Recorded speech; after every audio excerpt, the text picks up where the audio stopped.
transmission in qualifying, didn't get to make a lap. It broke on his out lap, started at the back of the field after they got the car fixed. See him running right there behind Connor Zilic in third place right now. And this is what Jesse Love wants you to see. Look at all the single file that's going on. They've transitioned at the top of the track, and fans always ask, why do you guys do that? It's never planned. It's just kind of circumstantial. It's the way it works out. But after the chaos we had in stage one, you're totally content right now with moving to the top and riding around for a few laps. And some of what caused this really early on is with some of those cars that stayed out, it really broke up the front of the field there, so they all navigated the top, and Jesse Love did a great job of just pushing out Dean Thompson's. Connor Zilic drops to the bottom there, trying to get a push from Austin Hill. Almost gets tricked right there. See if he can clear the two. I don't think that's going to be possible. Wow, what a move. Love thought about the crossover. Best buddies, trading spots at Talladega. You gotta love it. This is a little rivalry building between these two. Well, the only reason that works is if you have a little bit of a run, the distance around the bottom is so much shorter, but you got to time it out right. It's got to be where you have the momentum on entry and then be able to slide up in front of the car. And Connor's in a great position leading, but he's got two of the best right behind him who are not going to want to leave him out front. And the thing he's going to have to protect against is the 21 and the 2 basically doing the same move to him, but together there'll be no way to fight it. Almost impossible to react to quick enough. So that's what he'll be watching for in his mirror.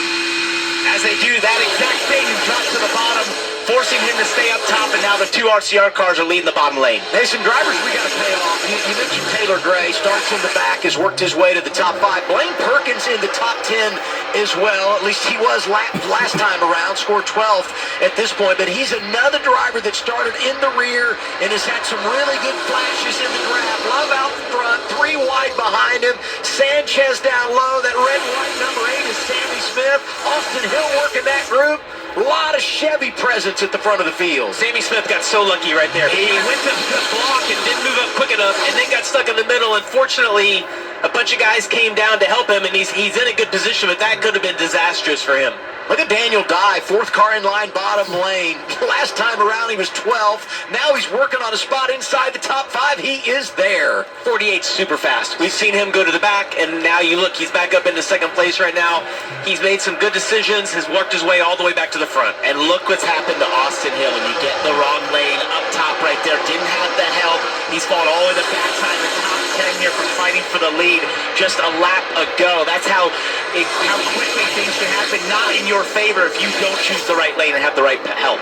Fruitful day for Sammy Smith, who continues in the top 5. Came in -24, +20 right now for the man that won here at Talladega last fall. Mayer comes in above the cut line. He's now fallen below, and Coulter's lost a lot of positions since the restart. He's now 23 below that cut line as they run almost halfway home stage 2. Top is getting super organized, but the guys on the bottom aren't content, and they're not just going to ride right here. You see how much shorter. You see Sammy Smith slide up in front of Sanchez there. The 2 car, though, is doing an exceptional job. He's one of the few that can control both lanes, not lose the lead, or if he does, he only falls back a position or 2, and then is able to get right back to the front. Let's give some love to Christian Eckes, blue and yellow, number 16 in the low lane, solid in qualifying today, made the second round. He has not finished in the top 10 all season long in the draft, but that team has speed. Colleague has got a great history, especially here at Talladega, and this kid from New York showing what he's got side by side for second. And I'm loving this, how there's no dominant lane. It seems like no one's content to ride up there. They just want to try and find a way to the front. The bottom lane can get the momentum to go towards the front. The top lane sometimes controls, but then the bottom lane forms up and has his chances. Jesse Love drops down to protect there against Christian Eckes. Felt like the momentum was coming there. Now Eckes to the top. And the one thing that I would do if I'm leading this is I wouldn't run right up against the wall all the way around the top. I would almost run the middle and then kind of guard to my outside, because you cut a lot of the distance off, and then when those guys go to the very bottom, they're not able to cut so much off that they can slide up in front of you. That early caution hasn't changed the level of intensity here at Talladega for the Nascar Xfinity Series. We look at our Mobile One leaderboard. Jesse Love out front. He's led 17 laps today. Eckes, Smith, Allgaier, Zilic there as well.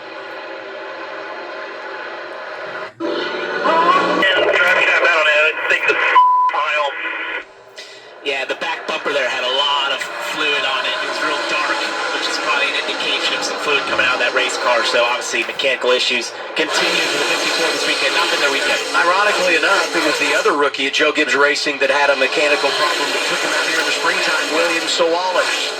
Sawalich started front row today, currently 14th. Battle at the front continues to be between two veterans. Justin Allgaier leading Austin Hill. And as we come back to the start-finish line, this time 7 laps to go. Do you think the RCR cars are a little more vulnerable than what we've seen in the past? Like, I feel like in the past, it's just constantly they lead the whole race. We've seen a lot of different cars up front today. And your indication of that is look where Jesse Love is. He's at the back. Shuffled. He just got shuffled all the way back. We've seen that happen to Austin Hill a couple times. If you don't choose the right lane, it just looks like the runs are so massive today. We talked about this in the pre-race show. Austin Hill mentioned it. Every super speedway race is different. They have their oun personality. For whatever reason, they react differently. As Eric Almirola throws it to the middle there. But for that reason, you have to evaluate it on the day, and this one is showing to have huge runs and having ability for everyone to make passes right now. Allgaier's doing a tremendous job. He's running that low line. When he sees the run come on the outside, he'll move up and slide in front of him. He's able to get back down. He's done an incredible job of being able to maintain that track position better than I feel like we've seen anybody at this stage in the race. Look at this 4 wide, 6 to go on the stage. Points, and there goes Leland Honeyman. Adeline Zillers was there, and Connor Mozak collected as well.